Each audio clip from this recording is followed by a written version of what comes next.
Villanueva, taga Imus, Cavite, at 42 years old. Nung umpisa po, mas gila po ako noon na nagbabike. At the same time, mas gila rin po akong kumakanta. At the same time, tumutulong po ako sa aking mga magulang. At gayon din po yung sa gawain bahay namin, tumutulong din ako. Hanggang sa dumating yung February 23, doon na po nagsimula yung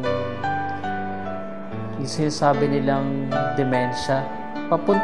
Nung nasa banyo na po ako, after po nung first na attempt, kala ko kaya ko pa, nanghihina na yung katawan. Pagdating ng third, doon na, nawala na po talaga ako ng malay.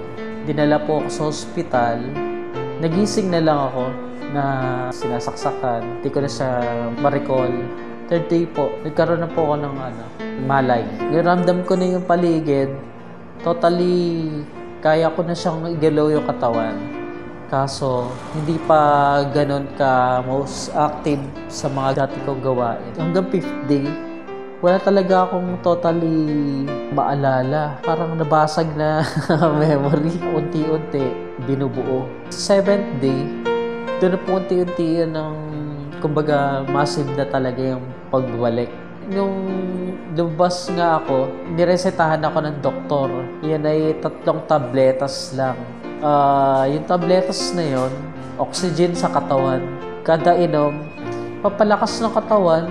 Pagkalabas ko ng ospital, unti-unti, may dumalaw po sa akin. Ayun nga po yung mga kaibigan ko. Jadi, syempre, masaya naman. At nabigyan po ako ng pagkakataon na makasama po sila. Tapos sumunod naman ay ang choir. Madami po sila.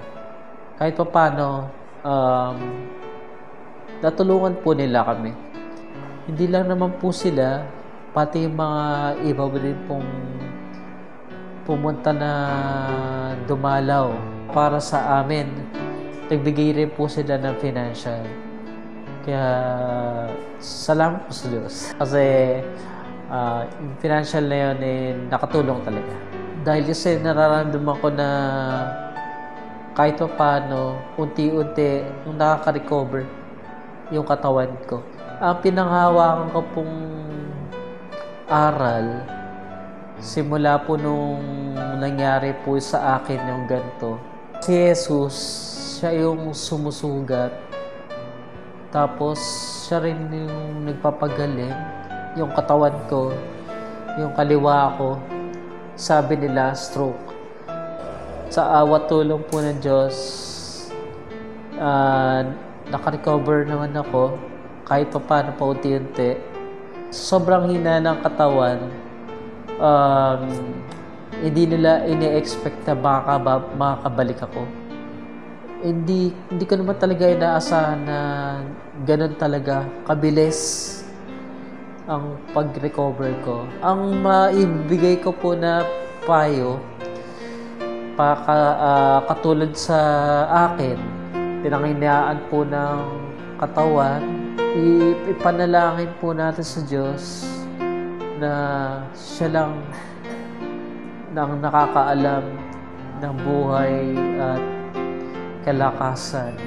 Ang gawin na lang po natin siguro ay manalangin parati at humingi po ng tulong at basta laging magtiwala sa magagawa niya. Kahit mahirap, huwag susuko, laban lang.